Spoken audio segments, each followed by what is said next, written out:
Today in my series Science we will talk about empathy, unknown meanings.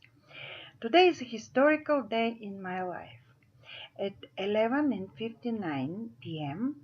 on the December 17th finishes my last class at Argosy University, which is for Master of Art Forensic Psychology.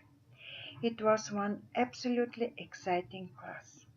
In the last week, I tried to promote the topic of how to stop crime in society.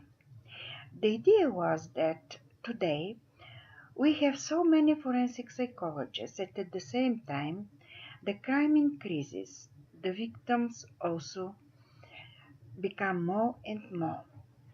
Do we really help society? My idea was that if we embed only positive values in people, especially in the young generations, and if the adults become really a very good positive example, the crime may really stop in society. One of my colleagues opposed that it will be very, very difficult and very long process to embed empathy in the mind of people in order to stop crime. Empathy is an amazing concept in our life. However, when I had studied this concept, it occurred that actually, in many cases, empathy has been overlapped with sympathy. In the definitions, there are absolutely no difference in some cases, so it looks like sympathy is a branch of empathy. My understanding is rather different. In my knowledge, empathy is completely different concept.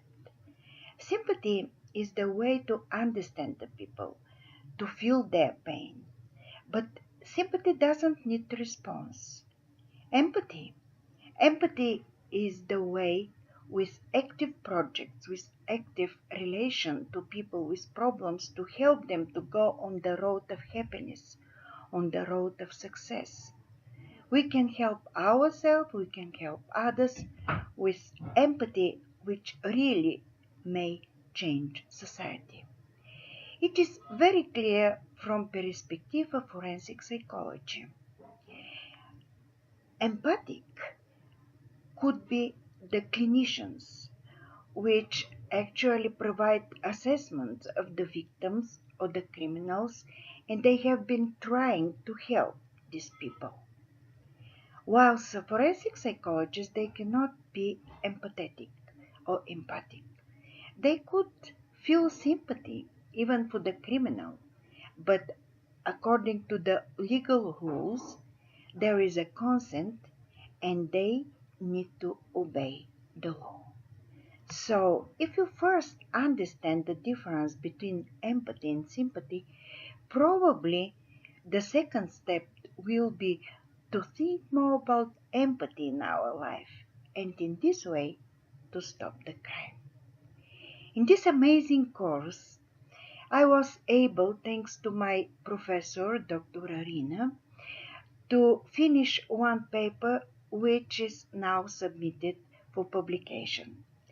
It is about the objective reality or the objective interaction reality. Unfortunately, I cannot talk about these new concepts because of the copyrights of the possible future publishers.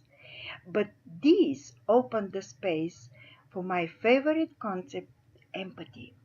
With my A's sent to my parent, my father in Bulgaria, and my brother in Bulgaria, I also today want to tell thank you, thank you, thank you, Argosy. And now I'm on the start of the new degree, and it will be Doctor of Education starting in early January. Thank you, Argosy.